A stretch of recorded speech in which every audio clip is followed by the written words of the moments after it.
Steve Stewart. His talk is called No Debt, No Credit, No Problems. His blog is Money Plan SOS, and you can find him on Twitter as Money Plan SOS. Everyone give it up. I had to follow all of that.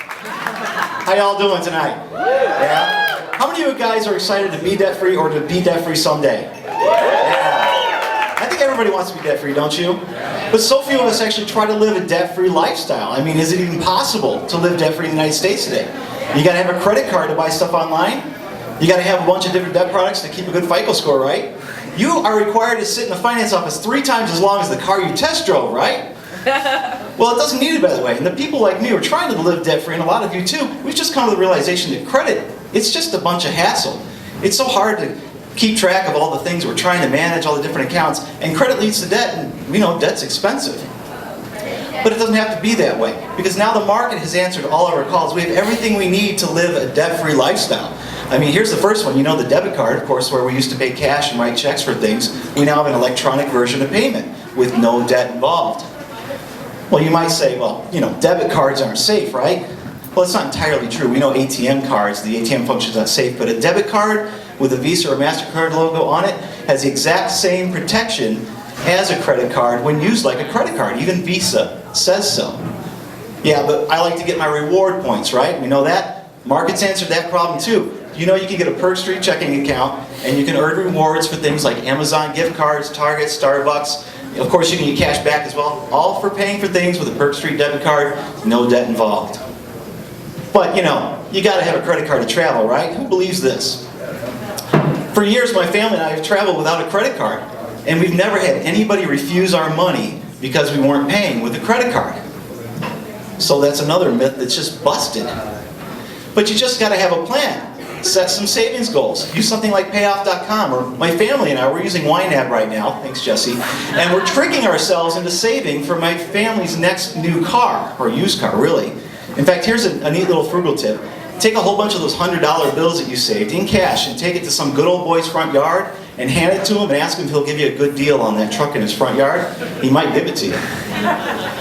Now I feel like I need to talk about credit because so much of our world seems to be run on this thing. And everybody, you know, all the PF bloggers in here, we know the components of the FICO score, right? You can recite them by heart. Well, when I looked at these really closely, we can see they all have to do with a debt. Well, even though that's all has to do with debt, you can still have a good FICO score simply by just paying your debts and your bills on time. Well, I'm not going to have any debt in my life, so I'm not going to have to settle for a good FICO score.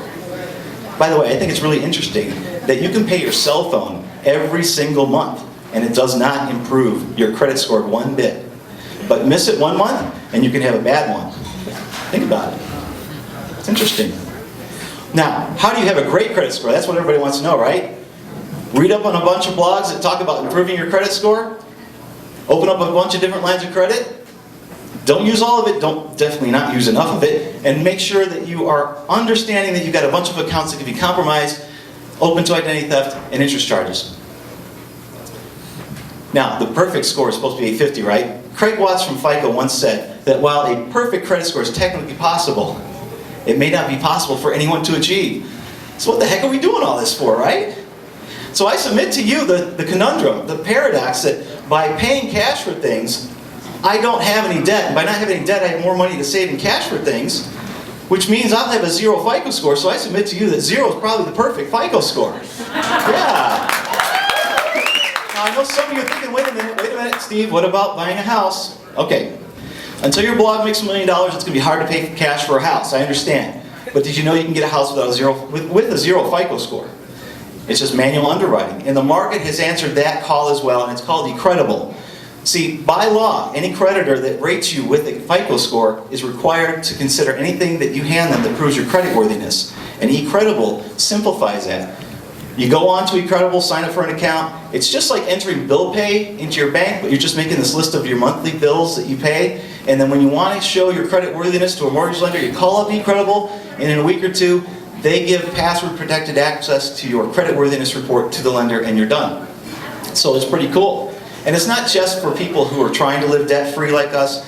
You know, it is for people who might have some debt and are trying to bolster their FICO score. Or maybe it's somebody who had problems 2-3 years ago. Anybody know who had problems 2-3 years ago and their FICO score sucks right now? this could help them as well. So we have all the pieces of the puzzle together right now to be able to live in the United States with no debt and no credit and have no problems. Thank you.